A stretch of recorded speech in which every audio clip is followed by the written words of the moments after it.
አክብሮታዊ ሰላምታችን በያላችሁበት እንዲሆን እንመኛለን። ክቡራን ቤተሰቦቻችን እንዲሁም ደግሞ አዳዲሶቹ በዛሬው የረፋድ የመረጃ ሰዓታችን አሜሪካና ኢራን ለከፋ ፍጥጫ መዳረጋቸውን ተመልክተናል።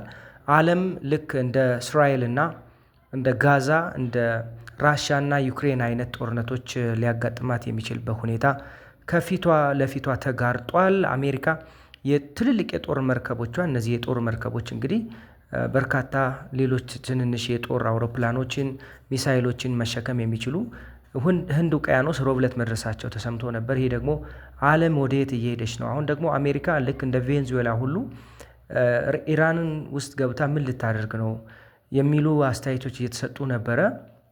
አሁንም ያ እውነት ሆኖ የአሜሪካ የጦር መርከቦች ግዙፉ የአሜሪካ ጦር መርከብ ማለት ነው እንግዲህ ዩኤስኤስ አብርሃም ሊንከን ተብሎ የሚጠራ የጦር መርከብና አርማዳ ተብሎ የሚጠራ ግዙፍ የጦር መርከብ ከህንድ ውቅያኖስ ወደ ፋርስ ባህረ ሰላጤ ወይም ደግሞ ወደ ኢራን ከባቢ እየተጠጋ መሆኑ ዛሬ የወጡ መረጃዎች እያሳወቁ ይገኛሉ። ይህን ተከትሎ ኢራን እርምጃዎችን እየወሰደች ትገኛለች። ይሄ እርምጃ እንግዲህ ምናልባትም ለጦርነቱ ወይም ደግሞ አሜሪካ ለምታደርስባት ጥቃት ዝግጅት ይመስላል። የኢራን ሃይማኖታዊ ጠቅላይ ዘብ መሪ አያቶላ አሊ ካሚኒ ስልጣናቸውን ለ53 ዓመት ልጃቸው ማሱድ ካሚኒ አሳልፈው ሰጠው ራሳቸው በቴህራን ውስጥ በሚገኙ በንከርስ ወይም ደግሞ የመደበቂያ ከተሞች መጠለላቸው ነው የተሰማለው።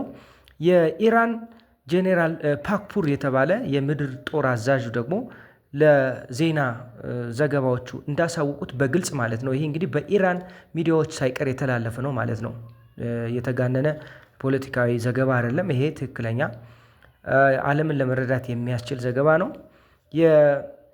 እንግዲህ የኢራኑ የምድር ጦር አዛዥ ኃይሎች ጄኔራል ፓክፑር እንደገለጹት ከሆነ እኛ የሃይማኖታዊ ዘብ መሪያችንን አያቶላ አሊ ካሚኒን በተጠንቀቅ እንጠብቃለን። ምላጩን ቃታውን ለመሳብ ደግሞ ያለን እድል እሳቸውን ከመጠበቅ ጋር የተያያዘ ነው። ስለዚህ መሪያችን እንጠብቃለን ብለዋል። ዋናው ትልቁ መሰረታዊ ችግር ኢራንና አሜሪካን እንደዚህ የሚያፋጥጠው የመጀመሪያው ጉዳይ የኒውክሌሩ ጉዳይ ቢሆንም አሁን ደግሞ በኢራን ሌላ ወታደራዊ ኃይል እንዲመጣና ሌላ ስልጣን እንዲኖር ይፈልጋሉ አሜሪካኖች። ምክንያቱ ደግሞ አያቶላ አሊ ካሚኒ በአሜሪካኖች የሚደገፍና የሚወደድ መሪ አይደለም፣ በኢራኖች ደግሞ በጣም ይወደዳል። አሁን ግን ኢራኖችም ጭምር በአያቶላ አሊ ካሚኒ ሌላ ሰው እንዲተካ ይፈልጋል። ግን እንዲተካ የሚፈለጉ ኃይሎች ተቃዋሚ ኃይሎች የአያቶላ አሊ ካሚኒ ተቃዋሚ ኃይሎች የኢራን አብዮታዊ ዘብ አይደሉም፣ ወይም ደግሞ የሃይማኖታዊ ዘብ ጠባቂዎች ሳይሆኑ ሌላ በምርጫ ተወዳድረው መምጣት የሚፈልጉ ኃይሎች ናቸው። ተቃዋሚ ፖለቲካ ፓርቲዎች ናቸው። በእነሱ መካከል እንግዲህ በአያቶላ አሊ ካሚኒ በመንግስት ኃይሎች እና በተቃዋሚ ኃይሎች መካከል ባለፈው 2 ሳምንት ከፍተኛ ጦርነት ተካሂዶ ኢራን ለ2 ሳምንታት ያህል ጨለማ ውስጥ መቆየቷንና ኢንተርኔትም አለመኖሩ በአሜሪካ የሚመራው ስታርሊንክ በኢራን ውስጥ የኢንተርኔት አገልግሎት ሲሰጥ መቆየቱና እሱም እንዲቋረጥ መደረጉ ኢራን እና የኢራን ሕዝብ ለከፍተኛ ችግር ተጋልጦ የሰነበተ መሆኑ ይታወቃል። ምክንያቱ ደግሞ በሁለቱ ኃይሎች መካከል በኢራን አብዮታዊ ዘብ መሪ ኃይሎች እና በተቃዋሚዎች መካከል ከፍተኛ ጦርነት ተካሂዶ ወደ 5200 የሚሆኑ ንጹሃን ዜጎች መሞታቸው ይታወቃል። በዛ ሳምንት ወደ 837 የሚሆኑ ተቃዋሚዎች ደግሞ ታስረው ሊረሸኑ እየተጠባበቁ ነው የሚገኘው። በዚህ ምክንያት 837ቱን ከረሸንሽ ኢራን አይተው የማታውቀው መከራ ይገጥማታል የሚል ማስጠንቀቂያ ማስፈራሪያ ከአሜሪካ የደረሳት መሆኑን በተደጋጋሚ ሲዘገብ ቆይቷል። በመሆኑም ዓለም አሁን ወደየት እየሄደች ነው? ምናልባት ይሄ ይቻላል ወይ? እንደ ቬንዙዌላ ሁሉ የቬንዙዌላውን መሪ አሜሪካ ቬንዙዌላ ውስጥ ገብታ እጁን ይዛ መውሰዷ ይታወቃል። ላይክ እንደዛ ሆላ የኢራኑን ሃይማኖታዊ ዘብ መሪ አያቶላ አሊ ካሚኒን አሜሪካ ይዛ መሄድ ትችላለች ወይ የሚል ከፍተኛ የሆነ ኤክስፔክቴሽን አለ። ይቻላታል ወይ? ይሄ የሚቻል አይመስልም ለብዙዎቹ። ምክንያቱም አሜሪካ ኢራን ውስጥ ገብታ የሚፈልገችውን ማድረግ የሚችል አይመስልም። ኢራን ቀደምት ሀገር፣ ጥንታዊት ሀገር ናት። በቴክኖሎጂ በመሳሪያ ፋብሪኬሽን ወይ ደግሞ ማምረት ብዙ ደረጃ የደረሰች ሀገር ናት። እስራኤልና ኢራን ባላቸው ታሪካዊ ጠብ ምክንያት ተፈራርተው ተኮራርተው የሚኖሩ ሀገሮች ናቸው። ኢራንና እስራኤል በነበራቸው ጦርነት አሜሪካ የአንበሻውን ድርሻ ወስዳ በቦምበርስ የኢራንን የመሬት ውስጥ የኒውክሌር ማብራሪያ ተቋሞች በቀደም በ12 ቀኑ ጦርነት ማውደሟ ይታወቃል።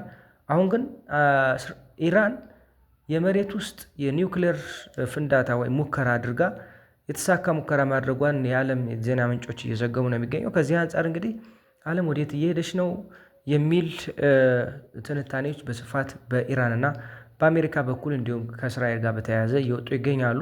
አያቶላ አሊ ካሚኒም በዚህ ስጋታቸው ይመስላል ለትንሽ ወንድ ልጃቸው ማሱድ ካሚኒ ለ53 ዓመቱ ስልጣን አሳልፈው ሰጥተዋል። ሁሉን ዝግጅት ጨርሰው አሁን የሚጠበቅብንን ለማድረግ ወደ ኋላ አንልም ሲሉ እየገለጹ ነው የሚገኘው። ይሄ ሊሆን የሚችልበት ሁኔታ እንዴት ነው?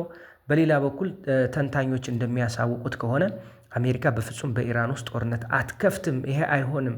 ሌላ ለዓለም እጅግ አደገኛ የሆነ ጥፋት ያመጣል። ስለዚህ አሜሪካ ይህን በዲፕሎማሲ በሰለጠነ ሁኔታ ልትከውን እንደምችልና የኢራኑ መሪ አያቶላ አሊ ካሚኒን ከስልጣን እንደምታነሳ በዛ ምትክ ደግሞ ህዝቡ ሌላ እንዲተካ እንደምታደርግ ነው እየተጠበቀ የሚገኘው። ኩራን ቤተሰቦቻችን ምናልባትም ኢራን በጣም ብዙ መግለጫዎችን በሰሞኑ እያወጣች ይገኛል። እውነትም ከአሜሪካ ጋር ፊት ለፊት የመቅጠም እድል ይኖራል ወይ የሚለውን ደግሞ የምናየው ይሆናል። መልካም ጊዜ፣ መልካም ቆይታ።